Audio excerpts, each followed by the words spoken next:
ओम गणेशाय नमः। मित्रों, आज बात हम कर रहे हैं राहु और केतु की। सबसे पहले तो राहु की बात करेंगे। देखिए, पहले एक ब्रीफ जिसमें राहु और केतु दोनों कवर्ड है, वो ये है कि राहु और केतु ये छाया ग्रह हैं। ये जो दूसरे प्लैनेट्स हैं उनके कंपैरिजन में ये शैडोवी प्लैनेट्स हैं। क्यों है ये बता देता हूँ।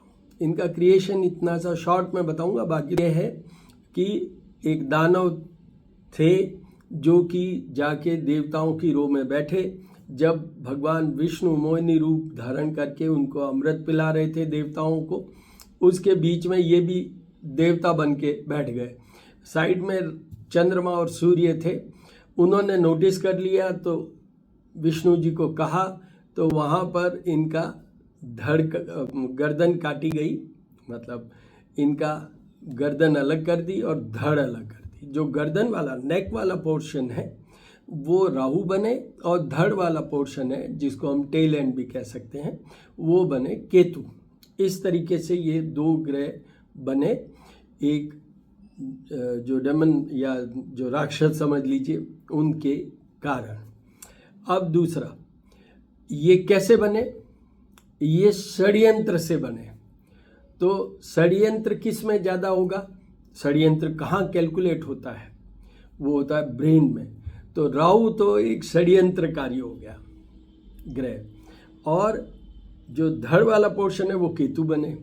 तो केतु का जैसे धड़ होता है ना, एक्सपेंडेड होता है, तो Ketu is more concerned about the expansion, और दूसरा केतु इज मोर कंसर्न्ड, क्योंकि वो षड्यंत्र से अपोजिट है, तो मोर कंसर्न्ड अबाउट द स्पिरिचुअलिज्म। धर्मात्मा की बात करें, आपके ग्रोथ की बात करें, वहाँ केतु ज़्यादा आएंगे। पर वहाँ षड्यंत्र वाले में एक चीज़ ज़्यादा होगी, वो होती है कि जो षड्यंत्र करते हैं, अभी कलयुग है तो कलयुग में क्या करते हैं? Manipulators are always rich. तो इसलिए वो षड्यंत्र के कारण जिनके भी राहु अच्छे हैं, इसका मतलब मैं ये नहीं कह रहा हूँ कि वो षड्यंत्र ही करेंगे, पर ये ग्रह करवाता है। ऐसी आपकी एक्ट होती है, मे नॉट बी जस्ट लाइक षड्यंत्र, बट यस एक्ट करवाती है, जिससे अल्टीमेटली वर्ड क्या है? Abundance of money, wealth. अगर किसी की देखनी है ultimately abundance, that is linked with Rahu, और लॉजिक मैंने आपको बता दिया। नाउ ये राहु और केतु चेंज हो रहे हैं 30th को, परसों।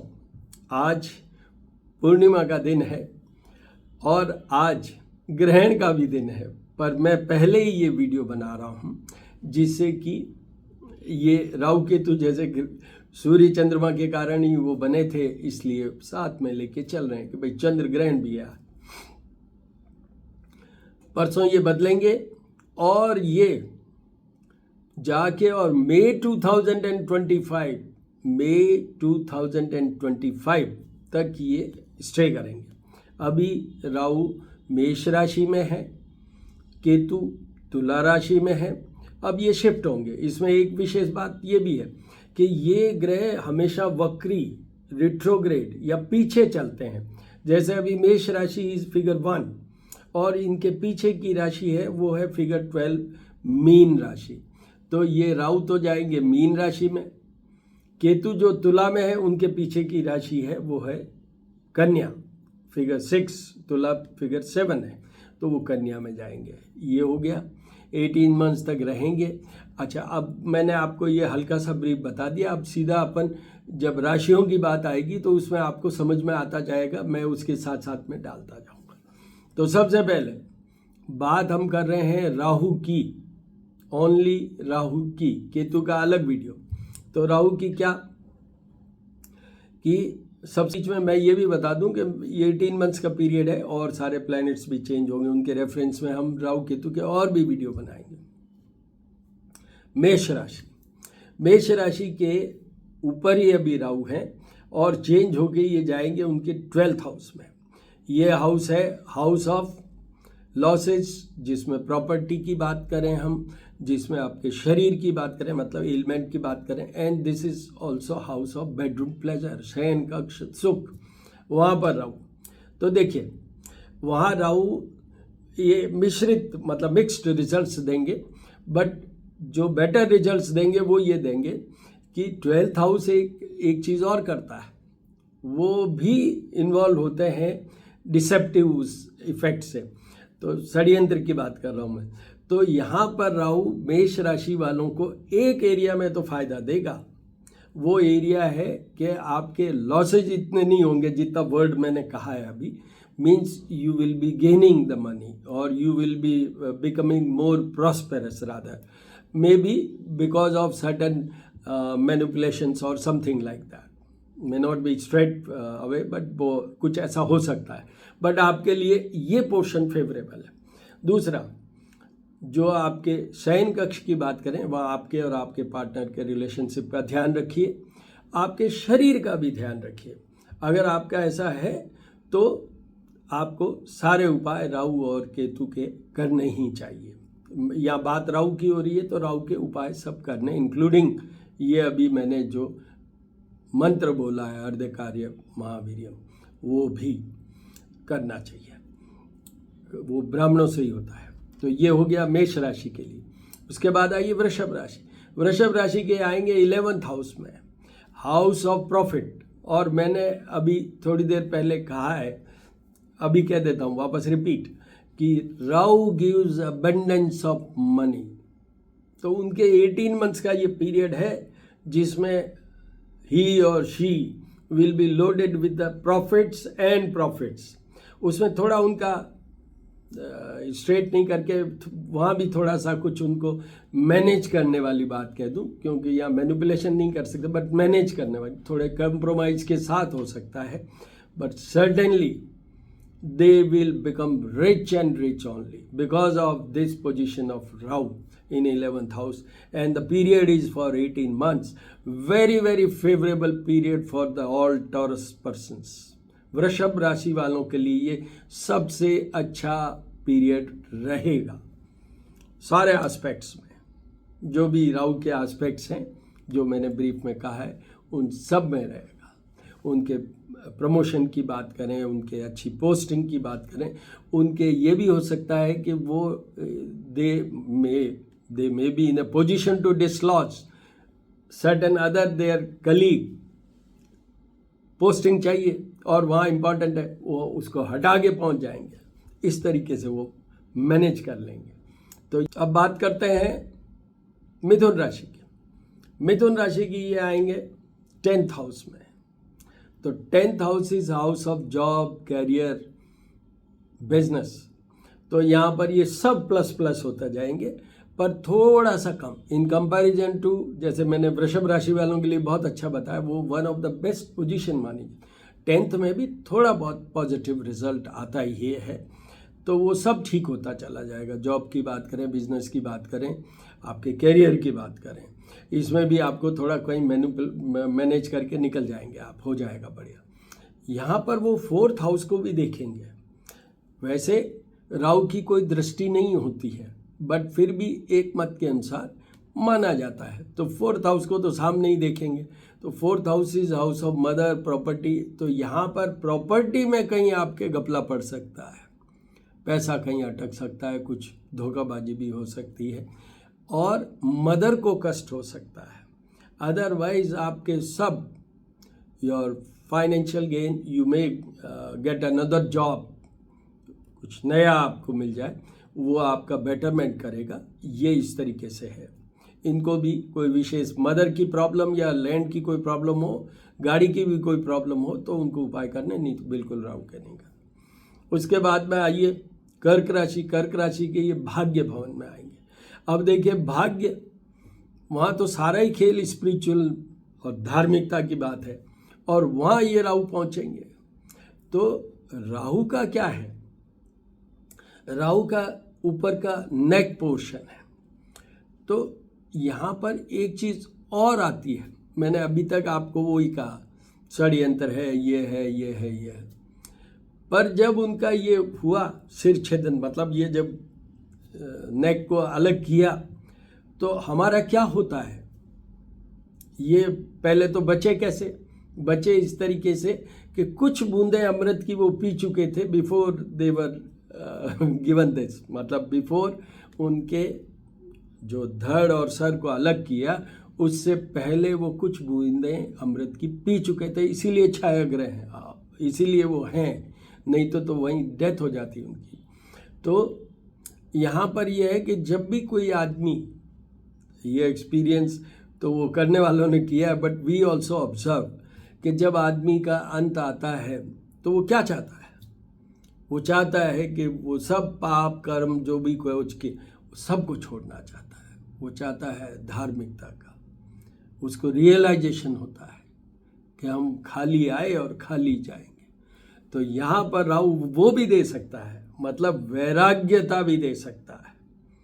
यहाँ पर राहु अगर किसी की जन्म कुंडली में, बात गोचर की कर रहा हूँ मैं, पर किसी की जन्म कुंडली में भी अगर राहु भाग्य में है तो उनके ग्रोथ में तो 44-48 ईयर्स की एज के बाद में कहीं जाके वो राहु इफेक्टिव होते हैं। राहु और केतु 44-48 ईयर्स की एज के बाद में इफेक्टिव होते हैं फुल स्विंग में, पहले इतना नहीं होते हैं, और फिर जितना आपका अवस्था बढ़ती जाएगी उतना ही उनकी इफेक्टिवनेस हो जाएगी। तो उनके 44-48 ईयर्स के बाद में definitely they will have good gain, financial gain, and इधर भी चल पड़ेंगे, किधर, वैराग्यता की ओर, जैसे जैसे ओल्ड एज आएगी बढ़ते चले। तो यहाँ कर्क राशि वालों के लिए भी ये फेवरेबल माना जाएगा, क्योंकि एक तरफ धन और दूसरी तरफ वो आपका जो स्पिरिचुअल एरिया है वो। हमसे कई लोग पूछते हैं कि मोक्ष मिलेगा कि नहीं मिलेगा, तो जिन किन्हीं के भी राहु 9th हाउस में है, आप मान लीजिए उनको मोक्ष मिलेगा। कैसी बात बोल रहा हूँ, बड़ी अजीब बात है। अच्छा, इनके सामने जो 3rd हाउस को देखते हैं तो इनके भाइयों का विशेष सुख नहीं होता है ऐसे लोगों का। उसके बाद में आइए सिंह राशि। सिंह राशि के ये आएंगे 8th हाउस में। तो 8th हाउस में राहु, आप पहले तो धन का घर देखेंगे, तो धन की बात तो मैं सोचता हूँ कुछ ठीक ही रहना है, बट सब ने यही माना है और मैं भी यही मानता हूँ कि 8th हाउस में राहु का placement is not taken as a good. तो उनको हेल्थ के इश्यूज खड़े हो सकते हैं, उनको जितनी भी तरह की प्रॉब्लम, मतलब उनके खिलाफ लोग कुछ एक्सप्लॉयटेशन की बात कर लें, षड्यंत्र की, कॉन्स्पिरेसी की, किसी की भी कर लीजिए, वो हो सकता है। You may entangle your self with someone, ऐसा कुछ हो सकता है जिससे कि प्रॉब्लम। एंड ऑफ कोर्स आप अगर मैरिड हैं या रिलेशनशिप में तो वो उसको भी संभालिए, और इनको सारे उपाय राहु के करने हैं। राहु बहुत हद तक शनि जैसे काम करते हैं वैसे ही काम करते हैं, तो इनके उपाय मैं बताऊंगा, वो भी ऐसे हैं जो कि इसी चीज़ से जुड़े हुए हैं, शनि की तरह ही। उसके बाद आइए, तो सिंह राशि का मैंने बता दिया कि एक हल्का सा पोर्शन है कि financially you may not B harmed, but otherwise finance में भी ये हो सकता है कि आपका कोई पैसा रखा हुआ है या बचाया हुआ है, और स्पेशली कोई ऐसी पोस्ट पे हैं आप और उस पर क्वेश्चन मार्क आ सकता है कि ये पैसा कहाँ से आया। तो उसके बाद आइए कन्या राशि। कन्या राशि के ये आएंगे 7th house, house of partner में। 8th हाउस जैसे सिंह के लिए हमने बात की, वो आयु विचार का भी घर है, इसलिए मैंने कहा हेल्थ इश्यू भी हो सकता है। यहाँ पर आइए आप, वो 7th हाउस की बात करूँ तो 7th हाउस में ये राहु उनके और उनकी पार्टनर के साथ में प्रॉब्लम खड़ा कर सकता है। अगर आपके उसमें है रिलेशनशिप में, तो वो बीच में ही टूटने के चांसेस बन सकते हैं, उसको बहुत अच्छे से संभालिए। बाकी ये केंद्र स्थान में राहु होंगे तो आपका एक लेवल ऑफ कॉन्फिडेंस बढ़ेगा to manage your all acts. वो ये इनके इन प्रकार, मतलब कैसे भी करके कर लो, इस तरीके से वो बनाएगा इनको। अगर उनके प्रॉब्लम होती है, एक ये मार्ग स्थान भी कहलाता है, तो हेल्थ में, पति पत्नी के रिश्ते में या रिलेशनशिप में, और प्लस ये जिसमें कि आप अननेसेसरी फंसने वाली बात हो जाए तो उसमें देखिएगा, अदरवाइज आपको कुछ उपाय करने की जरूरत नहीं है, उसमें उपाय जरूर करिएगा। उसके बाद में आइए तुला राशि। तुला राशि के 6th हाउस में आएंगे तो यहाँ पर एक ही चीज़ है, उनकी हेल्थ की बात करें वो ध्यान रखें, बाकी उनके शत्रु सबको ये नष्ट कर देंगे, इस तरीके से करेंगे कि वो शत्रु जो है समझ ही नहीं पाएंगे कि कैसे हम फंस गए इनके वो उसमें, मतलब they will totally surrender in front of you, totally surrender in front of you. जो भी जिन्होंने भी मैनिपुलेट किया, जिन्होंने भी धोखा दिया, जिन्होंने भी आपको हार्म किया, all will be held responsible and they will be shocked or surprised to see कि how you manage the things। एकदम उनके ऊपर पहाड़ गिरेगा और वह नष्ट हो जाएंगे या आपके सामने वो सरेंडर हो जाएंगे। उसके बाद उनको कोई उपाय नहीं करना एक्सेप्ट उनकी हेल्थ, और सामने 12th हाउस है पार्टनर वाला हाउस, वो जरूर ध्यान रखिए, उस केस में कीजिए, अदरवाइज नहीं। उसके बाद में आइए वृश्चिक राशि। वृश्चिक राशि के 5th हाउस में आएंगे, house of output, performance, love life, money wise, ये घर इसमें देखते हैं, संतान। तो यहाँ पर ये फिर मिक्स रिजल्ट वाली बात, देखिए संतान के लिए अच्छा नहीं माना जाता, लव का कोई मतलब नहीं है। यहाँ पर एक ही चीज़ है कि आपके परफॉर्मेंस में, आपके जॉब में, आपके आउटपुट में ऐसा फर्क पड़ सकता है कि आपके साथ जो कुछ भी धोखेबाजी हुई है उसको आप कंट्रोल कर पाए, उसको आप कंट्रोल कर पाए। तो वृश्चिक राशि वालों के मिक्स्ड है, बट यस थोड़ा फायदा तो है, उनकी job wise, profession, output, performance में फायदा है, अदरवाइज नहीं है। इनको उपाय तो करने चाहिए, पर इतना कुछ नहीं है 5th हाउस में। यहाँ पर संतान का भी ध्यान रखिएगा। उसके बाद में आइए वो धनु राशि की बात करें। धनु राशि की ये आएंगे 4th हाउस में। यहाँ इनके रिजल्ट्स हमेशा कमज़ोर माने जाते हैं, ट्रांजिट में हो चाहे हॉरोस्कोप में प्लेस्ड हो, जब आपका जन्म हुआ 4th हाउस में अच्छा नहीं माना। उनको सारे उपाय करने हैं, उनको अपने धन दौलत, जो ज़मीन जायदाद, मूवेबल इमूवेबल प्रॉपर्टी की बात करूं, उनको जॉब की बात करूं क्योंकि सामने 10th हाउस है, उसकी भी बात करूं, मदर की बात करूं, व्हीकल की भी बात करूं, सुख सुविधा की बात करूं, उनके कुछ मतलब इस ड्यूरेशन में 18 मंथ्स के पीरियड में आज सुबह की क्या खबर कि ये कष्ट आया, कल सुबह फिर हुआ तो क्या हुआ कि ये थोड़ा कम तो हुआ पर वापस शाम तक बढ़ गया, इस तरीके से ऊपर नीचे चलता रहेगा। उनको सारे उपाय करने हैं, पर डरने वाली बात नहीं है क्योंकि ये 18 मंथ्स भी निकल जाएंगे, आगे दूसरे ग्रह भी तो उनको इफेक्ट करेंगे, तो इसलिए निकल जाएंगे। इनके जो फास्टेस्ट फ्रेंड है राहु के, वो शनि है, शुक्र है, बुध है, तो उनको मैं ये कहूँगा कि मैंने अभी कहा है कि उपाय के बारे में बोलूँगा, बट बुध के उपाय करने से भी फायदा राहु वाले केस में हो जाता है, शनि के उपाय करने वाले में भी राहु के हो जाता है, शुक्र के उपाय करने से भी राहु कंट्रोल होते हैं। तो इस तरीके से वो करें और उनको उपाय सब करने हैं। उसके बाद मकर राशि की ये 3rd हाउस में आएंगे। This is again a house which is very very favourable house for Capricorn, मतलब मकर राशि वालों के लिए भी बेस्ट पीरियड है ऑफ 18 मंथ्स। 7.5 चल रही है, 7.5 वहीं तक जाएगी। मकर राशि वालों की 7.5 समाप्त होगी मार्च 2025 में, और ये फेवरेबल राहु की पोजीशन रहेगी मई 2025। तो आपका जो आज तक मतलब जो 30th तक 7.5 का जो इफेक्ट जो नेगेटिव इफेक्ट की बात कर रहा हूँ वो एकदम से कम हो जाएगा। ये राहु उनको शनिदेव को मनाए रखेंगे। यहाँ पर इनकी जो भी प्रमोशन, पोस्टिंग, नेम, फेम, वो सब स्पेशली नेम फेम इनको देंगे। इन केस अगर आप 44-48 ईयर्स की एज के ऊपर के हैं, निश्चित है कि आपका नेम फेम बढ़ेगा, प्रसिद्धि बढ़ेगी, स्टेटस बढ़ेगा, ऑनर बढ़ेगा, ये सब आपके लिए है।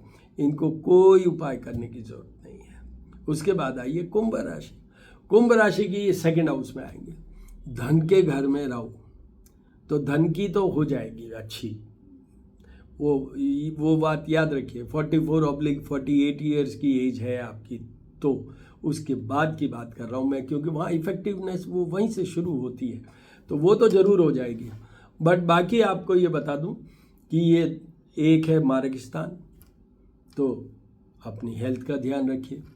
दूसरा, ये 8th हाउस को देख रहे हैं, तो वहाँ पर थोड़ा बहुत पोर्शन जो आपके हस्बैंड वाइफ के रिलेशन का आता है उसका भी ध्यान रखिए। तीसरा इम्पॉर्टेंट क्या है, ये वाणी का घर भी है। योर बिहेवियर में not be such, you should control your self, नहीं तो आप वो आपके वाणी में you may become very rough person. मतलब आपका वो धन का होने से थोड़ा, वैसे भी 2nd हाउस में है तो आपका कॉन्फिडेंस लेवल भी होगा, पर यहाँ पर आपको ये दे सकता है जिसको हम कहते हैं अहंकार, तो ये ध्यान रखिएगा। यू शुड बी काम एंड क्वाइट, अपने आप को बैलेंस करके चलिए। राहु एक चीज़ और करता है, कंफ्यूज करता है, तो कंफ्यूजन से निकलिए, अपने आप को स्टेबलाइज करके चलिए, आपको धन का निश्चित रूप से फ़ायदा होगा। आपको अगर हेल्थ इश्यूज़ में कोई आ रहा है, आपके दिमाग में कन्फ्यूज़न ज़्यादा, नेगेटिविटी ज़्यादा आ रही है, तो राहु के उपाय कीजिए, अदरवाइज आपको कुछ नहीं करना। आपकी जो 7.5 चल रही है उसको भी ये थोड़ा सा इफेक्ट करेंगे इन ए पॉजिटिव वे। उसके बाद मीन राशि, मीन राशि के ऊपर तो राहु आ ही है, तो यहाँ पर इनका लेवल ऑफ कॉन्फिडेंस की बात करूँ, they will become so enthusiastic in that way कि ऑल ऑफ ए सडन उनको ऐसा लगेगा कि मैं तो क्या नहीं कर सकता। झूठा आश्वासन अपने आप को आप दे पाएंगे इस राहु के कारण, तो वो ज़रूर ध्यान रखिए। और बी इन ए रियलिस्टिक वे, आपको निश्चित रूप से ये सब ठीक करेंगे। आपके कोई काम रुके हुए हैं या प्रमोशंस रुके हुए हैं, उन सब में ये फ़ायदा देंगे। अब सामने 7th हाउस है, be careful about your relationship, be careful about your partner and your health as well as relationship, ये ध्यान रखने वाली बात है। वो तो उपाय कीजिए, वरना मीन राशि को भी उपाय करने की ज़रूरत नहीं है। इस तरीके अर्धकार्य महावीर्यम चंद्रादित्य विमर्दनम सिंहिका गर्भसंभूतम तम राहु प्रणमाम्यहम। तो all the very best my dear friends, you enjoy this transit of Rahu of 18 months. All the very best.